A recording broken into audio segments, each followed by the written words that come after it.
Amis, rassemblez-vous, car aujourd'hui, nous plongeons tête première dans le monde désordonné, compliqué et, soyons francs, assez ennuyeux du commerce international.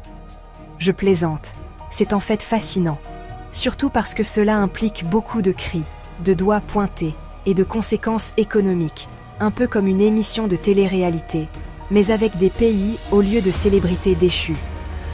Alors, bouclez vos ceintures alors que nous décortiquons la saga de la guerre commerciale de Trump, une période de tensions économiques qui a saisi le globe et n'a pas manqué de vainqueurs et, soyons honnêtes, de nombreux perdants. Vous vous dites peut-être, John, des guerres commerciales, des tarifs douaniers, ce n'est pas un peu ennuyeux? Et à cela, je dis, avez-vous rencontré l'homme qui a lancé tout cela? Vous voyez, c'est tout de suite plus intéressant. La guerre commerciale de Trump n'était pas qu'une question de chiffres sur une feuille de calcul, il s'agissait de fierté nationale, de domination économique et, soyons honnêtes, d'une bonne dose de bonne vieille diatribe sur Twitter. C'était un choc de titans économiques, avec les États-Unis et la Chine comme principaux prétendants, chacun lançant des coups de poing sous la forme de tarifs douaniers, ces charmantes petites taxes sur les produits importés. Le but déclaré de cette bagarre économique?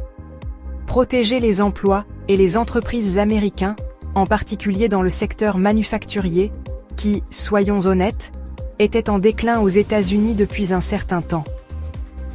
Le raisonnement était le suivant: imposer des droits de douane sur les produits en provenance de Chine. Ces produits deviennent plus chers. Les consommateurs américains achètent des produits fabriqués aux États-Unis à la place. La fabrication américaine est stimulée, des emplois sont sauvés, tout le monde est gagnant, n'est-ce pas?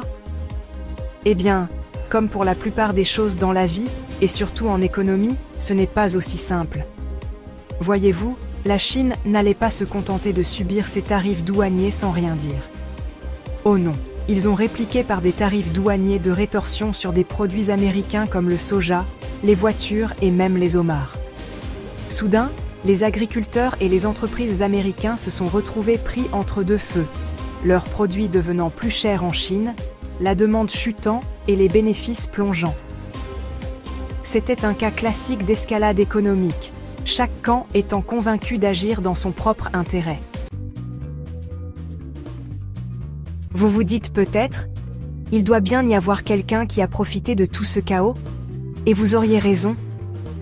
Alors que les États-Unis et la Chine étaient occupés à se battre, d'autres pays ont saisi l'occasion de se faufiler et de combler le vide.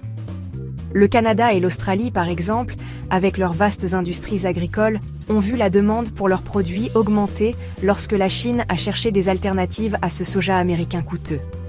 Les fabricants européens de produits de luxe se sont également retrouvés du côté des gagnants, car les consommateurs chinois, confrontés à la hausse des prix des marques américaines, se sont tournés vers des alternatives européennes. Il semble que même au milieu d'une guerre commerciale, il y a toujours quelqu'un de prêt à capitaliser sur les changements du commerce mondial. Section 4. Le coût pour l'Amérique. Les consommateurs et les industries en subissent les conséquences.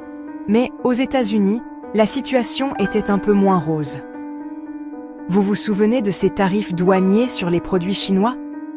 Eh bien, ils n'ont pas disparu comme par magie. Ces coûts ont été répercutés sur les consommateurs américains qui se sont soudainement retrouvés à payer plus cher pour tout. Des machines à laver aux vêtements en passant par l'électronique. Et les industries américaines qui étaient censées être protégées? Beaucoup d'entre elles ont fini par se retrouver dans une situation pire. L'industrie des semi-conducteurs, par exemple, un secteur crucial pour tout, des smartphones aux voitures, s'est retrouvée prise entre deux feux, les tarifs douaniers de rétorsion chinois perturbant les chaînes d'approvisionnement et faisant grimper les coûts. Section 5. La Chine ressent la chaleur. Un feu lent pour le dragon. Pendant ce temps, en Chine, la guerre commerciale faisait également des ravages. Bien que l'économie chinoise soit un mastodonte, capable d'absorber une bonne quantité de chocs économiques, les tarifs douaniers ont eu un impact. Les usines qui dépendaient des exportations vers les États-Unis ont dû faire face à des fermetures, ce qui a entraîné des pertes d'emplois et une incertitude économique. La guerre commerciale a également alimenté un sentiment anti-américain en Chine, certains citoyens boycottant les produits et les marques américaines. C'était un rappel brutal que les conflits économiques ont souvent des répercussions culturelles et politiques qui s'étendent bien au-delà des bilans et des chiffres du commerce. Section 6. L'héritage d'une guerre commerciale, incertitudes et alliances changeantes. Alors, qui a finalement gagné la guerre commerciale de Trump? Eh bien, la réponse, comme pour la plupart des choses dans la vie, est compliquée. Il n'y a pas eu de vainqueur clair, seulement des degrés divers de souffrance économique et des alliances changeantes.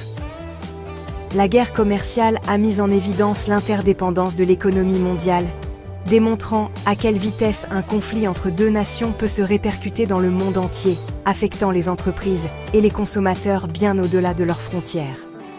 Elle a également souligné la nature imprévisible des guerres commerciales elles-mêmes, qui, comme un jeu de la taupe économique, entraînent souvent des conséquences imprévues et de nombreux dommages collatéraux.